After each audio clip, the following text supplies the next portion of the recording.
اس واقعے کو وہ تو آج ہم بتائیں گے کہ صحیح بخاری کی 6982 نمبر روایت میں جس کو انہوں نے انجینئر صاحب کے ریفرنس سے گستاخانہ کہا ہے، اس میں تو کسی قسم کی گستاخی ہے ہی نہیں. یہ تو سراسر انہوں نے صحیح بخاری پر انجینئر صاحب کے ریفرنس سے الزام لگایا ہے کہ صحیح بخاری میں نبی علیہ السلام کی گستاخی ہے. اگلا سوال ہے کہ صحیح بخاری میں جو آیا ہے کہ نبی صلی اللہ علیہ وآلہ وسلم نے کئی مرتبہ خودکشی کی کوشش کی، کیا ایسی بات پیغمبر اسلام کی شاعر شان صحیح معلوم ہوتی ہے؟ کیا ایسی روایت بیان کرنا صراحتاً گستاخی نہیں ہے؟ کیا بات یہ کہ واقعتاً یہ یعنی گستاخانہ چیز ہے.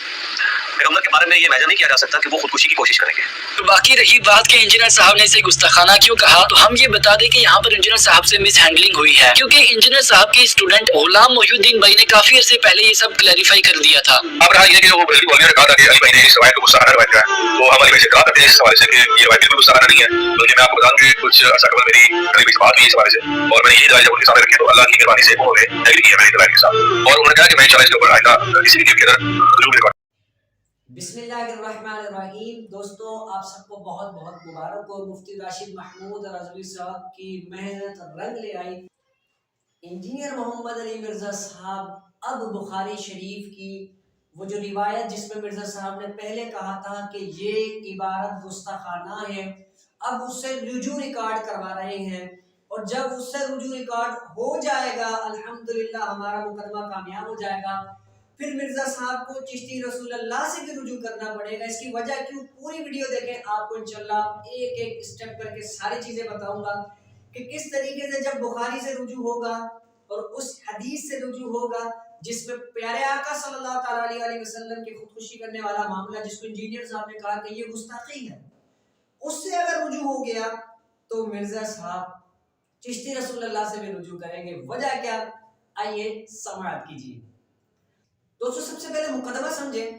انجینئر محمد علی مرزا نے جو صوفیاء کرام کے حوالے سے عبارات نکال کر کہا کہ یہ گستاخانہ عبارات ہیں، ان کو چوراہے پر لا کر جلا دیا جائے یا ان واقعات کے نیچے فٹ نوٹ ڈال دیا جائے اور فٹ نوٹ پر ڈال کر یہ لکھا جائے کہ یہ عبارت گستاخانہ ہے، اس کو کوئی اپنا عقیدہ نہ گھڑ لے. تو اس کے بعد انہوں نے وہ کہا کہ بھائی اس کتاب پر ہمیں اعلیٰ حضرت جیسا فتویٰ چاہیے، لکھنے والا بھی کافر، چھاپنے والا بھی کافر، بیچنے والا بھی کافر. یعنی ان کا مقدمہ دیکھیں مرزا صاحب کا، یہ سارا مقدمہ انہوں نے رکھا. اس پر مفتی راشد محمود رضوی صاحب نے اپنا بیان ریکارڈ کروایا کہ بھائی صرف ان عبارات کو کیوں، جتنی عبارات ہیں جن کتابوں میں ہیں جہاں جہاں ہیں ان سب عبارات کے ساتھ پھر یہی معاملہ ہونا چاہیے تمہارے اصولوں کے مطابق. مفتی صاحب نے کہا کہ تمہارے اصولوں کے مطابق یہ پھر ساری کتابوں میں ہونا چاہیے. پھر مفتی صاحب نے ایک ایک کر کے حوالے دینا شروع کیے، اس کتاب میں یہ ہے، اس کتاب میں یہ ہے. اس میں بخاری شریف بھی شامل تھی. اب مرزا صاحب کے ایک اسٹوڈنٹ نے جواب دیا مفتی راشد محمود رضوی صاحب کو کہ بھائی اس میں تو گستاخی ہے ہی نہیں، اور مرزا صاحب کہہ رہے ہیں کہ گستاخی ہے، یعنی دونوں کی باتیں ٹکرا رہی ہیں. پھر اس نے آگے ایک کلپ چلایا کہ بھائی غلام مصطفیٰ جو انجینئر کا اسٹوڈنٹ ہے اس نے علی بھائی سے رابطہ کیا ہے اور کہا کہ بھائی اس پر آپ رجوع ریکارڈ کروائیں اور انشاءاللہ ان کا رجوع آ جائے گا. اب جب رجوع آئے گا ہمارا مطالبہ پھر وہیں پر آ جائے گا، ہمارا مطالبہ پھر وہی ہوگا. کیوں؟ کیونکہ ہمارے مطالبات یہ تھے کہ جو تم چشتی رسول اللہ والی عبارت کو گستاخانہ کہہ رہے ہو، اس پر پہلے اس کی سند تو ثابت کرو کہ یہ واقعی خواجہ معین الدین چشتی رحمۃ اللہ تعالی علیہ سے یہ واقعہ ثابت بھی ہے.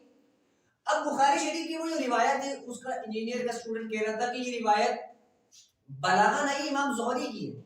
ٹھیک ہے، تو بھائی امام زہری سے اگر یہ روایت ہے تو ہمارا مقدمہ یہ نہیں ہے، ہمارا یہ مقدمہ ہے کہ یہ روایت بخاری میں ہے، نہ کہ یہ ہمارا مقدمہ یہ تھا کہ یہ متصلاً ہے، بلاغاً ہے، یہ ہمارا تھا ہی نہیں کہ یہ ضعیف روایت ہے. ہمارا مطالبہ، ہمارا مقدمہ یہ تھا کہ کتاب کے اندر ہے، نہ وہ وہاں کوئی فٹ نوٹ ہے، نہ ایسی کوئی معاملہ ہے کہ بھئی یہ گستاخانہ عبارت ہے، کوئی اپنا عقیدہ نہ گھڑ لے کہ یہ خودکشی والا معاملہ یہ ایک گستاخانہ واقعہ ہے. یعنی کوئی اس کی فٹ نوٹ وہاں نہیں باندھا گیا.